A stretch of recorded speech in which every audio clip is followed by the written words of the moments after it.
Live from the Stream Center in the Rio Grande Valley, NBC 23, News Now at 4. And a good Thursday afternoon, and welcome to NBC 23 News Now at 4. My name is Rudy Mireles. And I'm Alejandra Yanez. Thank you so much for joining us this afternoon. We have a lot to get to in this 4 p.m. newscast, including an interview with the city of Bronzeville on an upcoming initiative. But first, stand by for breaking news.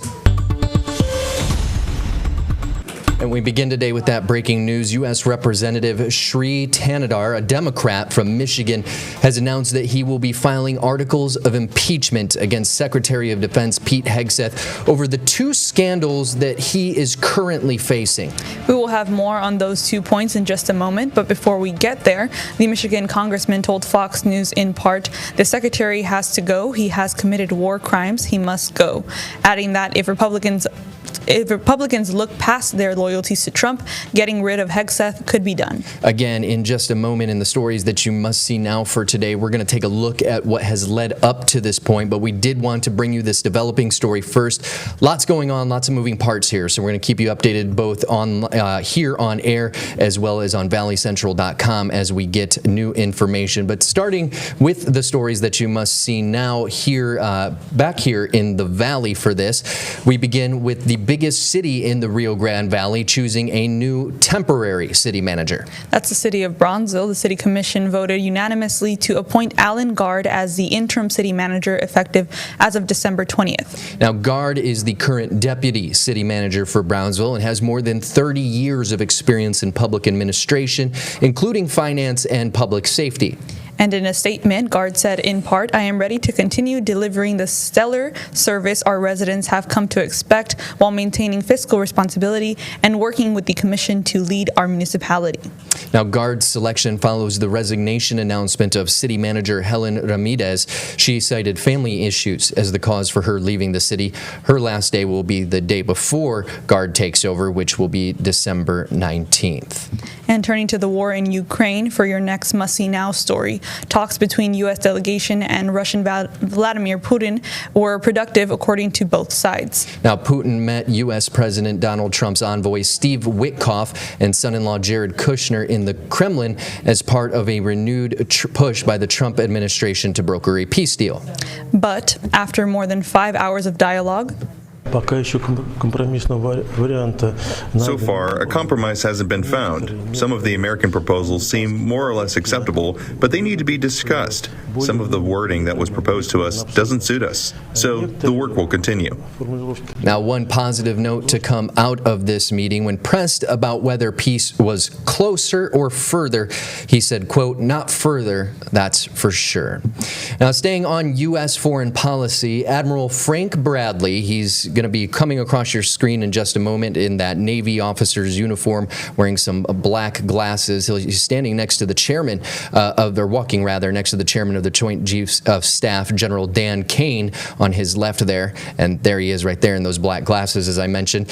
He is the Navy admiral who reportedly issued the order to fire upon survivors of an attack on an alleged drug smuggling boat. And he was briefing congressional lawmakers today and apparently told lawmakers that there was no, quote, kill them all order coming from above. The closed-door briefing comes as Congress looks into how Secretary of Defense Pete Hegseth handled the operation in the waters near Venezuela. The biggest question, did the strike violate the law? It's been almost a week since a report came out saying Secretary Hegseth potentially ordered the indiscriminate killings of survivors clinging to a vessel in the Caribbean. Until Secretary Hegseth releases the full tapes, the American people cannot trust what he says. Again, another story, another tidbit to go with that breaking news. We brought you about the impeachment articles that are being planned to be filed against Secretary of Defense Hegseth. So we'll keep you updated as this part of the story develops. But staying on the topic of the SecDef. In addition to being under fire for those strikes, the Pentagon's Inspection General's office reportedly found that Hegseth endangered U.S. troops and violated Department of Defense policy when he used the Signal app to share sensitive information information about the military strike in Yemen. Now, the report makes clear that Hegseth risked the lives of military personnel, despite his claim that he declassified it legally, saying that sharing it outside the proper channels risked its interception by foreign adversaries. Just an example of how that could happen, Hegseth actually accidentally included a reporter in that signal chat group that had the strike plans. And despite those findings, Hegseth claimed the report showed, quote unquote, total exoneration, despite the public release saying he endangered American troops. And moving on to the final story that you must see now, do you remember that pipe bomb or pipe bombs that were discovered the day before the January 6th insurrection at the Capitol by Trump supporters back in 2021? Well, today, after nearly 5 years, the FBI says that they have got their suspect. And according to our partners at News Nation, the FBI arrested Brian Cole Jr. Earlier this morning, he is being charged with use of an explosive device. And authorities say more charges may be pending as the investigation unfolds. Now, beyond that, we still don't know much about the suspect or his motivation to plant that bomb. Now, all of this, again, dates back to January 5th, 2021, when authorities say a mysterious figure planted pipe bombs near the headquarters of both the Republican and Democratic National Committee offices in Washington, D.C. That all happened just a few hours before those rioters attacked the U.S. Capitol in an effort to keep Congress from certifying Joe Biden as the winner of the 2020 presidential election. Authorities had this to say about the progress so far in this investigation. Let me be clear. There was no new tip. There was no new witness. Just good, diligent police work and prosecutorial work, working as a team along with ATF, Capitol Police, Metropolitan Police Department, and of course the FBI. And we will be sure to keep you posted as we learn more about Cole, both on air and on valleycentral.com. And that is a look at the stories that you must see now for this Thursday afternoon. Time to take a look at your forecast now.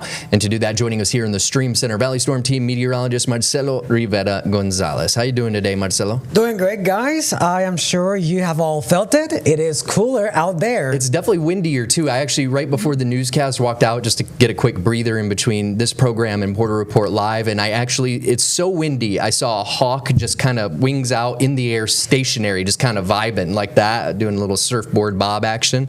It's windy out there. It is windy, and we can just simply thank that cold front that swept through the valley earlier this morning for those windy conditions and some of those rain showers as well. As you can see there on radar over the last 3 hours, we've seen that rain activity mostly along the coastline, off of the coast of South Padre Island, but also a lot of clouds, as you can see there as well, across the entire Rio Grande Valley. And let's talk about those winds. Right now, winds are between 17 and 32 miles per hour, especially for portions along the island, Bayview, and Port Isabel. So it is pretty windy out there right now, and this is associated to that cold front. Like I said, it swept through the valley this morning, but it has also been bringing a lot of cool air, which is the reason why it feels so cool. The winds are out of the northeast, but look at those temperatures right now across the valley.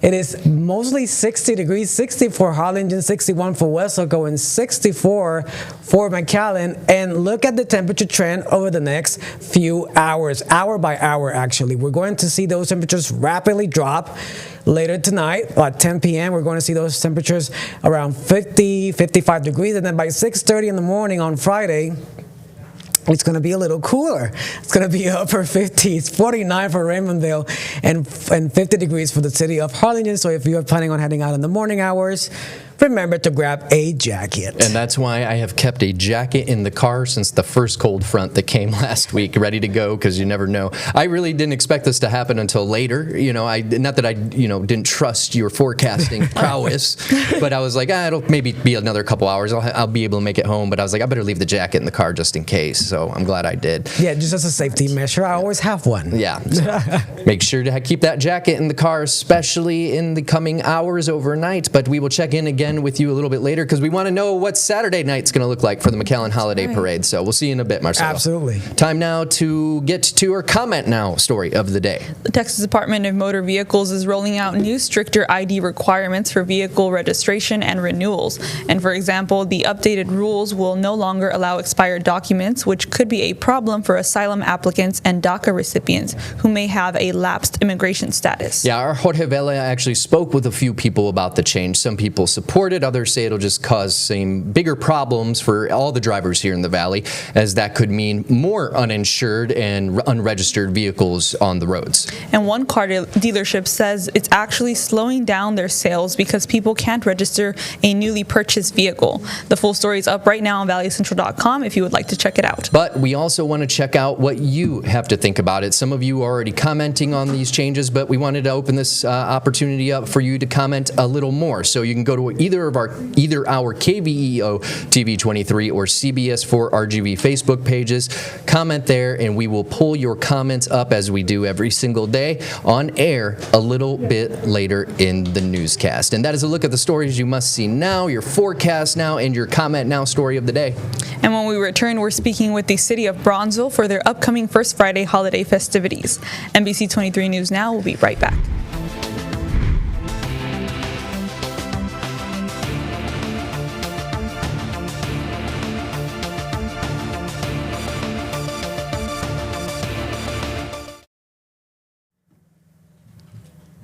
And welcome back to NBC 23 News Now at 4. So as promised, we are talking about Brownsville's First Friday event. It happens every single month, and it is something that since the first few of them I've seen gain massive popularity, the mass groups going out. So here to talk about this month's special edition of Brownsville's First Friday is Samantha Diaz, the Marketing and Special Events Coordinator with the City of Brownsville's Planning and Redevelopment Department. So thank you so much for joining us today, Ms. Diaz. Thank you for having me. I appreciate it. So for folks who haven't been to a First Friday down there in Market Square in downtown Brownsville, what can they expect from First Friday and specifically this month's Christmas edition? So we've been doing a lot for First Friday. Like y'all said, it's growing a lot.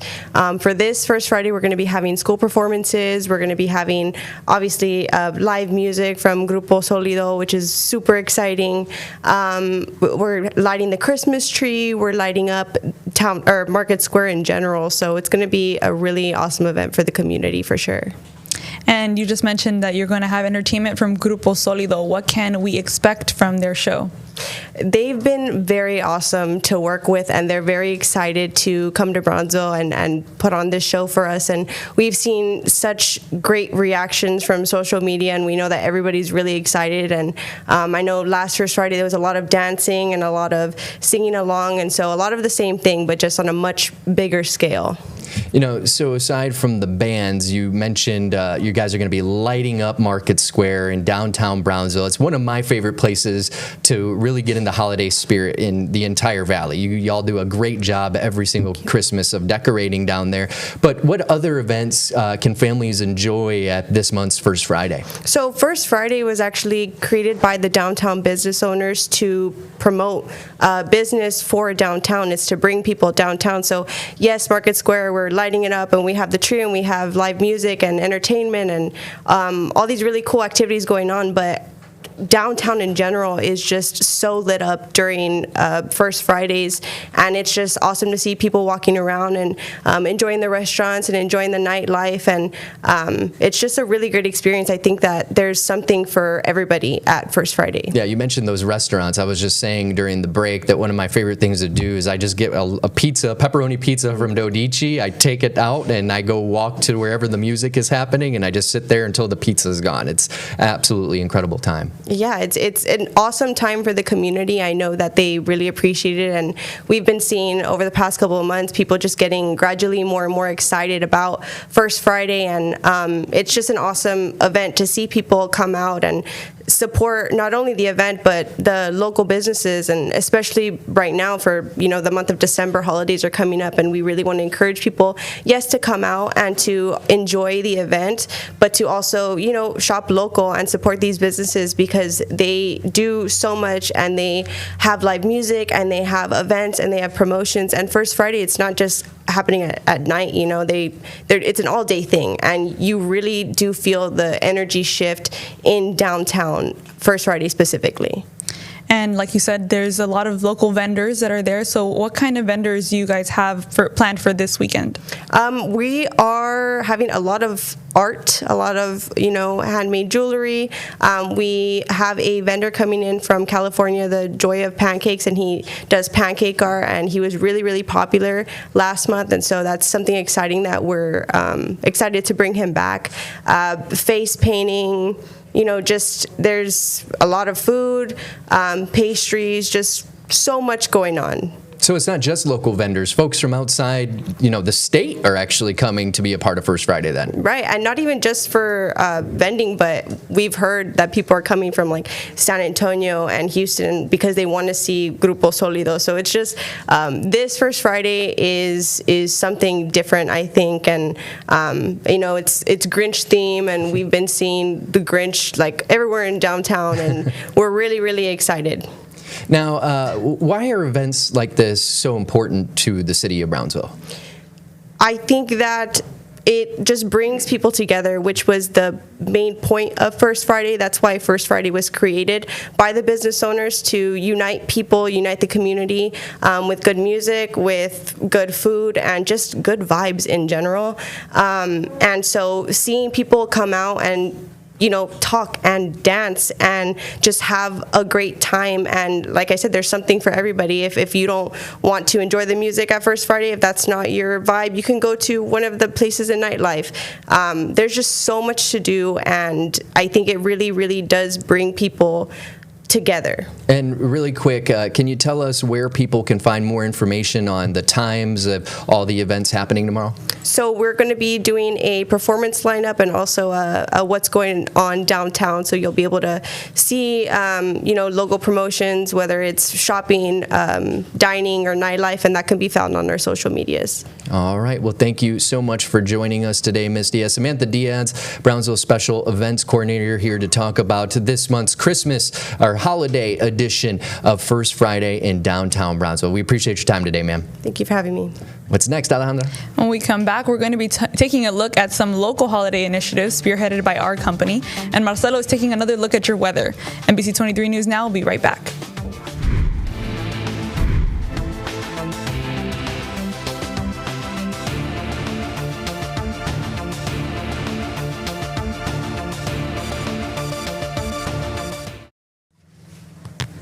Welcome back to NBC 23.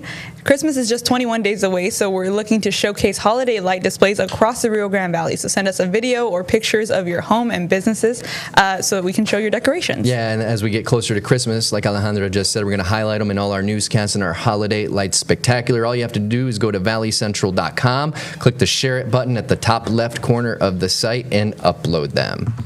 And the McAllen Holiday Parade is just a couple of days away now, and the city is going to be closing down certain roads for parade traffic as they do every single year. That's right, so be aware that if you travel down Bicentennial Boulevard between La Vista Avenue and Pecan Boulevard, you will be seeing lane reductions at 9 a.m. tomorrow and full closures by 1 p.m. Yeah, at 9 a.m. Friday, the north and southbound traffic lanes will be reduced to single lanes, and by 1, it's going to be fully closed in all directions, so they can safely secure that route and begin staging operations. So remember, the parade takes place this Saturday beginning at Veterans Memorial Stadium. And speaking of that, the largest helium balloon parade in the state is going to be hosted, our coverage rather of it is going to be hosted this year by Daisy Martinez and myself. So you're not going to want to miss it. If you can't make it down in person, you can catch us Saturday night on valleycentral.com and Valley Central Plus. That's right, that will be happening from 6 to 7 7:30.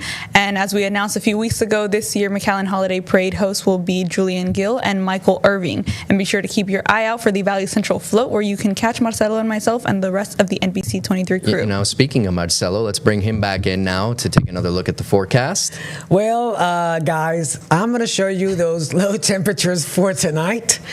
Upper 40s and low 50s across the entire valley, and a few showers are actually possible later tonight as we still have some moisture lingering around the area. I am just mesmerized by those little clouds, the way they dropped in like that. I love that. I'm gonna disappear now before I derail you. Just a little magic there. So pattern tonight, lower temperatures and a few rain showers across the valley possible. And tomorrow we're going to see those heights not so high. For portions of Cameron County, we're going to see 60s, lower 60 degrees on the city of Brownsville, 63 for Los Fresnos as well. In Williston County, I'm looking at you, you're going to have those a little warmer temperatures tomorrow, 63 degrees and 64 for San Perlita. And Hidalgo County is going to have those temperatures even a little warmer.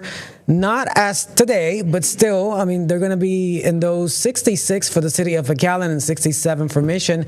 So it is going to be cool and nice and very comfortable, at least with the daylight hours. And the same for Stark County, temperatures almost reaching 70 degrees for the city of La Grulla, actually 69 degrees. Now let's talk about rain in the future, Kat. The next 2 days, we're going to see a few showers rolling through the valley later tonight around 11:50 to midnight. We're going to see a few showers rolling through parts of Stark County.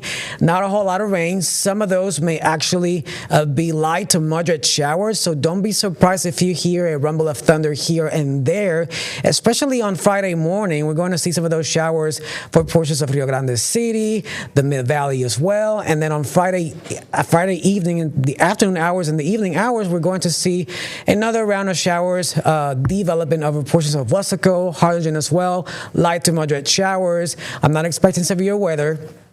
It is not on the forecast, but yes, it is a possibility that you may hear a few rumbles of thunder around the area on Friday. And on Friday night, expect a third round of showers for Harlingen, Wesco, and portions of the island as well. Again, non-severe weather is expected.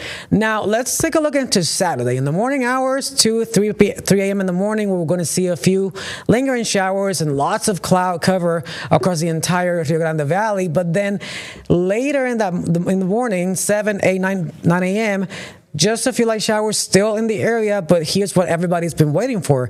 Saturday evening and the night hours, mostly cloudy skies and no rain, so it's going to be perfect weather for the McAllen Parade on Saturday in the city of McAllen. So yes, rain in the morning, but then in the afternoon hours and the evening hours, just a few clouds rolling through the valley. How much rain are we actually expecting over the next 2 to 3 days? Not a whole lot, just maybe a little bit over a half an inch, which is good because we are still on a drought here in Texas, especially here in South Texas, and this was just released today, so not a lot of rain, but definitely beneficial rain for the valley, guys. All right, thank you so much, Marcelo. We're going to check in with you again in a little bit. Yeah, absolutely. And when we come back, it's all things Winter Olympics and how one military man made it to the world's top stage. NBC 23 News Now will be right back.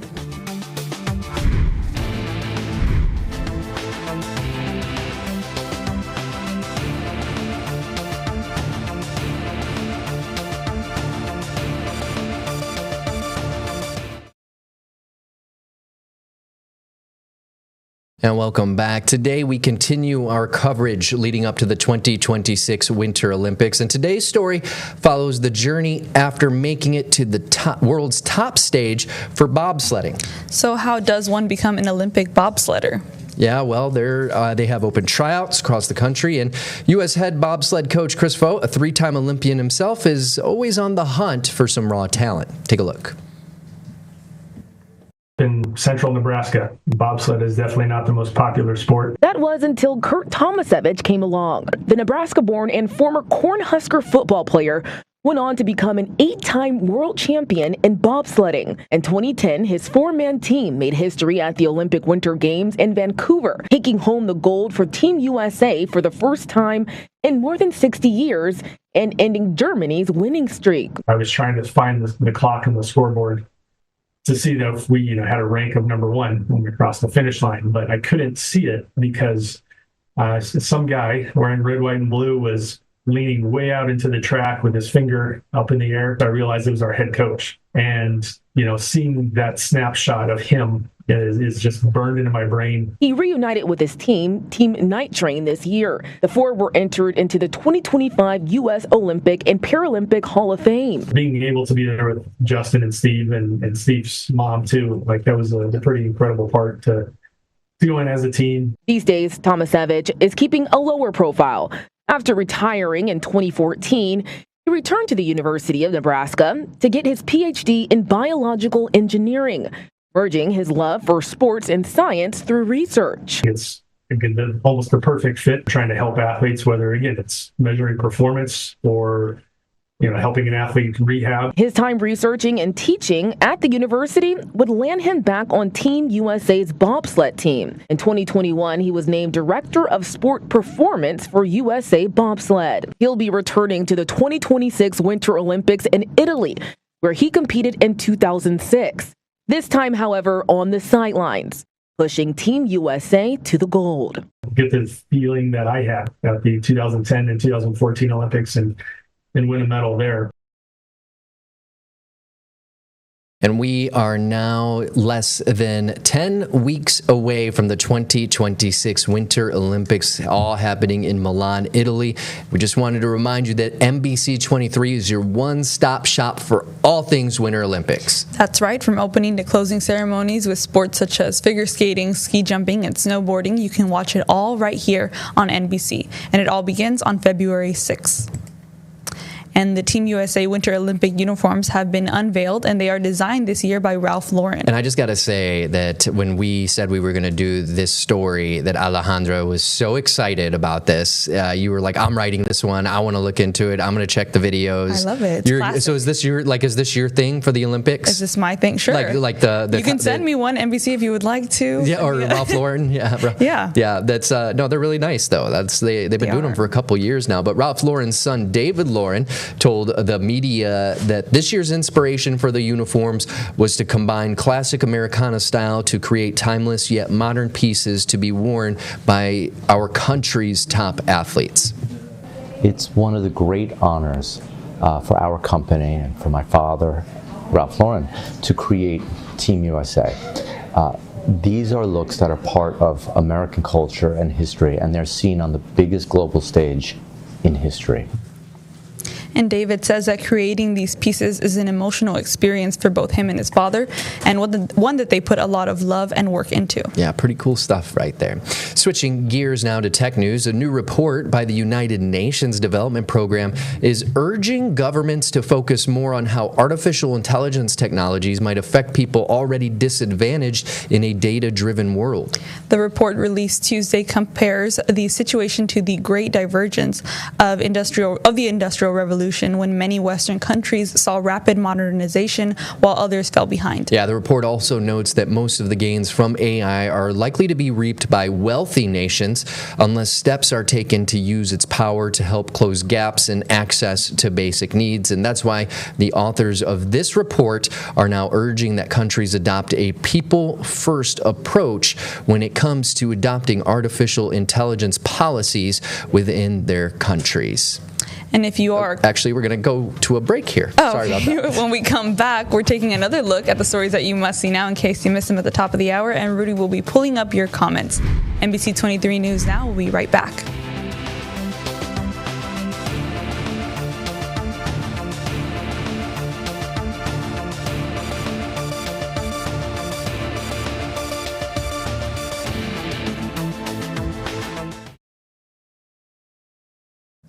And welcome back. It's time to take another look at the stories you must see now in case you missed them at the top of the hour. And today we begin with the biggest city in the Rio Grande Valley choosing a new temporary city manager. The Brownsville City Commission voted unanimously to appoint Alan Gard as the interim city manager effective December 20th. Now, Gard is the current deputy city manager for Brownsville and has more than 30 years of experience in public administration, including finance and public safety.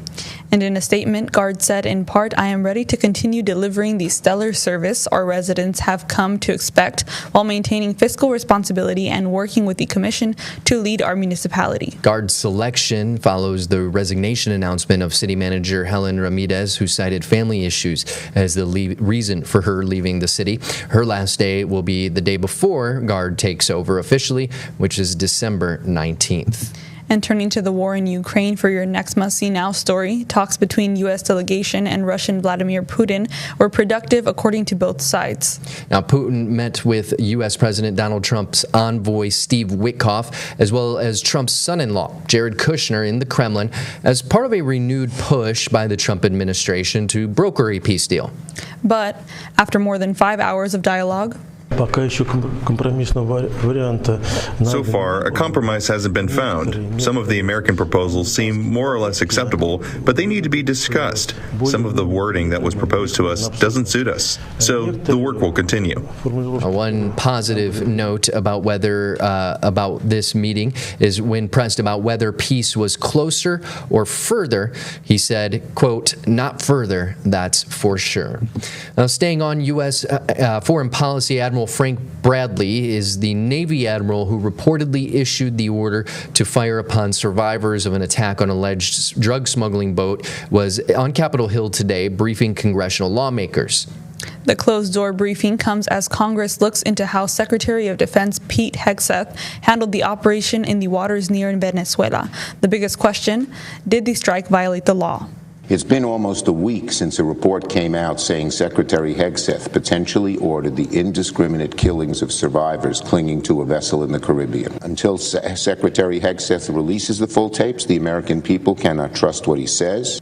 And before we get to the next must-see now story, which ties into this one, we did want to remind you that when we brought you this as breaking news at the top of the hour, that a Michigan member of Congress has announced that he will be filing impeachment articles against Secretary of Defense Pete Hegseth for this, among other reasons. And we will continue to bring you any developments on that as they come. But let's get to that second reason for those potential articles of impeachment, and that is, in addition to being under fire for those strikes, the Pentagon Inspector General's office reportedly found that Hegseth endangered U.S. troops and violated Department of Defense policy when he used the Signal app to share sensitive information about a military strike in Yemen.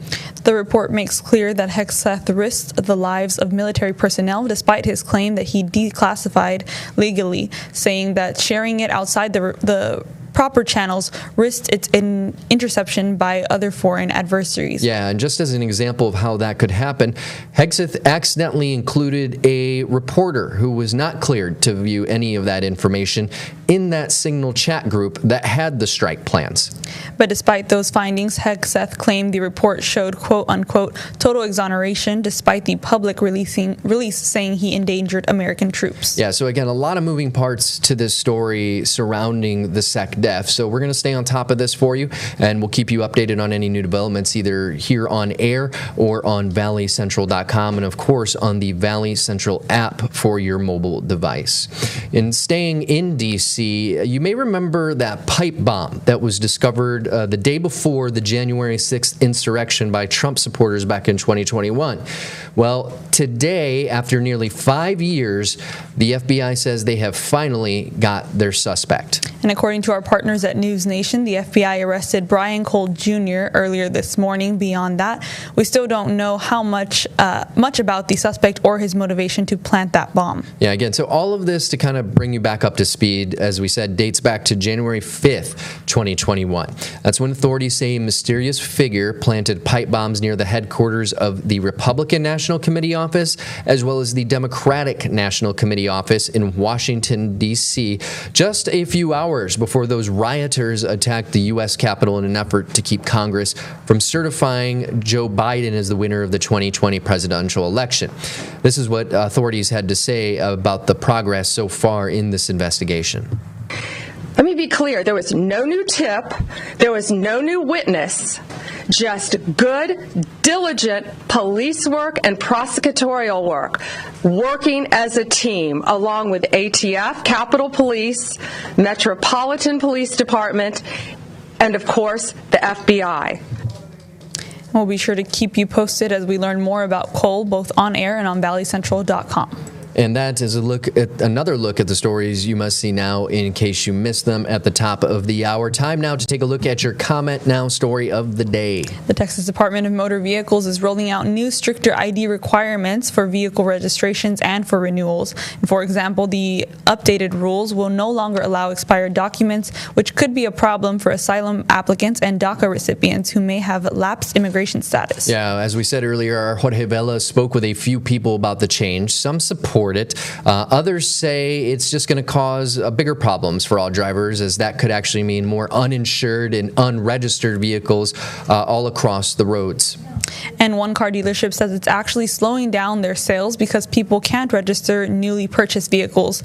And that full story is on valleycentral.com right now if you would like to check it out. Yeah, so we had some good comments on all sides of this issue. So we wanted to use this as our Comment Now story, and we've pulled some up for you. So let's go ahead and take a look now. So a lot of these are long, so kind of bear with us because I think they're worth reading all the way through. So Lupita says, the ones who will be affected are the ones not doing this right. I was in an accident caused by a lady from Mexico, and because she was barely learning how to drive, didn't have a driver's license, no insurance, and claimed the car wasn't hers, nothing was done about it. I was rushed to the hospital and ended up with all the expenses.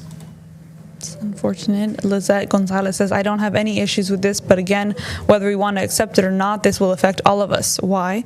Because we will have more people without insurance or valid plates, and in accidents, who will pay?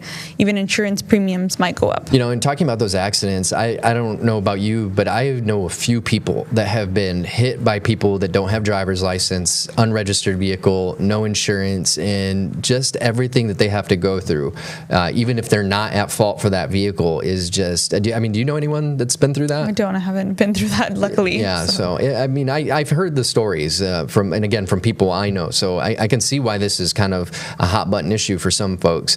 Edwin says, officers should detain the driver with no proper documentation or registration, because I too have been a victim 3 times where a person from Mexico hit my vehicle and at fault for not knowing the traffic laws. All vehicles were sent to the junkyard, and I took major losses and had to sacrifice to finance another vehicle. That's the other thing, right? Not everybody's insurance is going to cover the full cost of your vehicle. So some folks, you know, they may not be able to afford more than the vehicle that they already have in your possession. Let's get to the next comment here. Let's see, Jeanette says, too many will also drive illegally and no insurance, which means no accountability. Save your pennies. Yeah, I'm starting to see a trend here. I think people are kind of concerned that this is just going to mean more uninsured people on the roads. This person says, awesome, keep all people off the street with no driver's license and no insurance. But I think they're kind of missing the point that the others are making here, that people are just going to drive anyway, right? So they're going to do what they're not supposed to do. Frank says, I'll tell you this, Americans can get plates without a driver's license just with a Texas ID, and those are the same ones that don't know how to drive and switch lanes without blinkers, so worry about the first instead of worrying if people are legal to get plates. So Frank's actually complaining about how people drive here in the Valley, and I gotta say, man, my commute home, my commute into work, not bad. My commute home, I'm white knuckling on my steering wheel, just having to dip. I actually last night, I watched a car in the far left lane, and I'm talking lots of traffic, right? Because it's rush hour, everyone's trying to get home. I'm on the way, I think we were just passing Westlaco, and all of a sudden I see that car, I see all the brake lights in front of me light up because this car just cut across all 3 lanes to try to make an exit before they missed it. And it's like... Yeah, they say a good driver misses their exit. But a bad driver never misses No, that's what I was going to say. Just take the extra minute and a half it's going to take you to get to the next exit. But I mean, that's the kind of stuff we see down here. So Frank does have a point. Maybe one step at a time. Yeah, one step at a time here. And that is a look at your Comment Now story of the day. We do them every day, so make sure to comment on one of our Facebook pages, and your comments could be up on air. And when we come back, Marcelo is taking one final look at your weather for the rest of the week. NBC 23 News Now will be right back.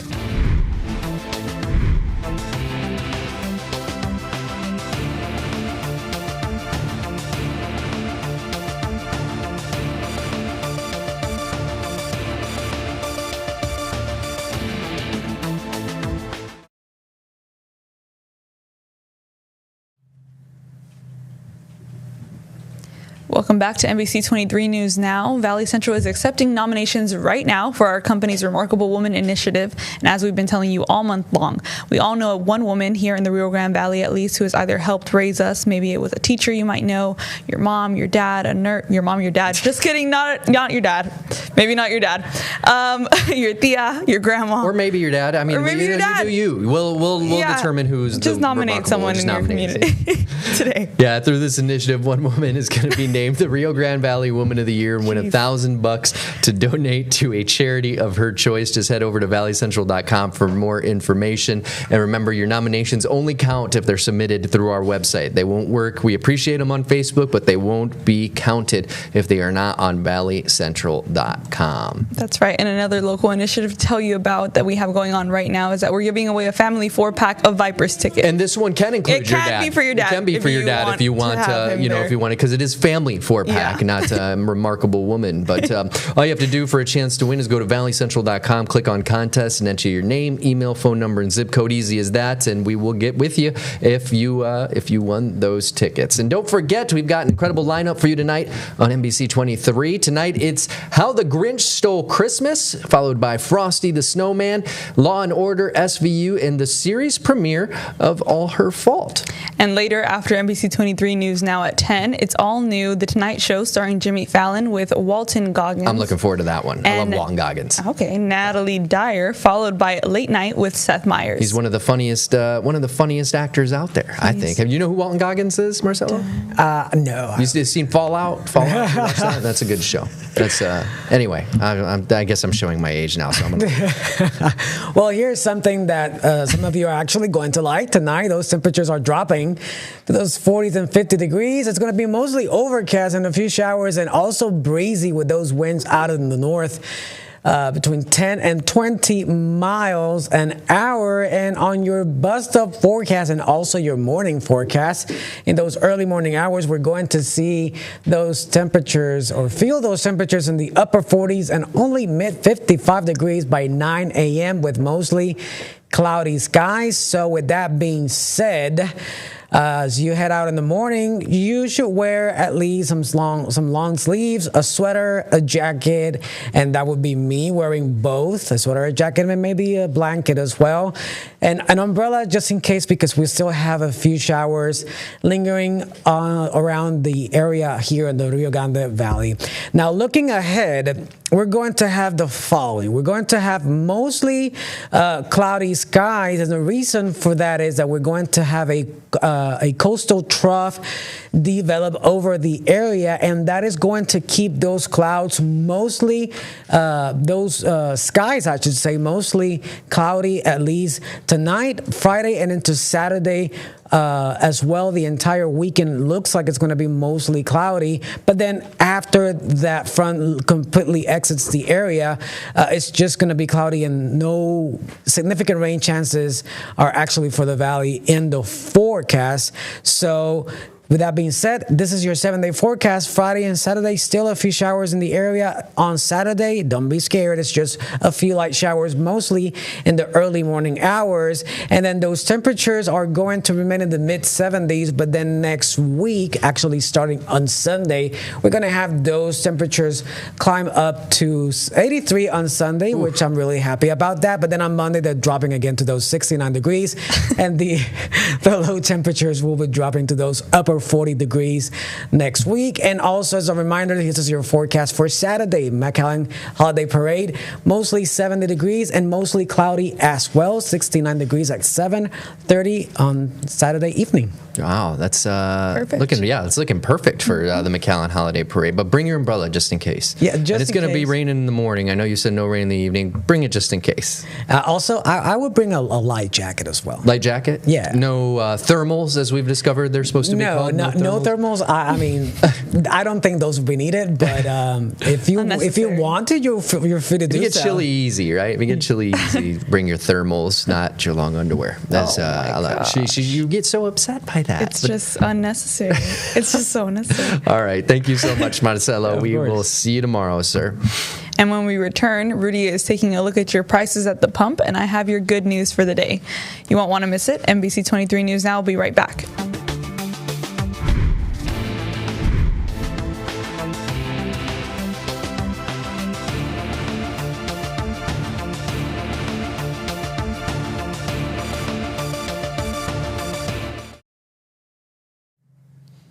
And welcome back to News Now at 4. Great news to tell you as we get ready to head into the weekend. The average price of gas across the Rio Grande Valley is down another 4 cents today. We are sitting at $2.38.5. And some good news here, actually. We've got 2 counties in the Rio Grande Valley that are under 3 under 240, but it's $2.37 again in Willacy County, which we said was the lowest price yesterday. And guess who's joining them? Hidalgo County. If you're getting gas in Hidalgo County, you're averaging $2.37 as well. It's $2.40 in Cameron County, $2.39 in Starr County, and the state average is still $2.49. So that's great news. We're like, let's see here, 49 minus 38, carry the 1, add 2. We are 11 cents cheaper. So, good news. If you see cheaper, let us know. Send them to valleycentral.com/share it. All right, Rudy. So I have one for you. A baby seal, a raccoon walk into a bar. Now, that might sound like the beginning of a bad joke, but it's just the current events that have been happening. There's been a pretty funny week for wildlife and alcohol. The first was a viral video of a raccoon in Virginia that broke into a liquor store and passed out on the bathroom floor. What you're seeing right now is new footage of that scene. We've got new developing. Yeah, but get this. The story keeps developing. It just keeps getting better. This is the same week a baby seal walked into a New Zealand bar and lodged itself under a dishwasher.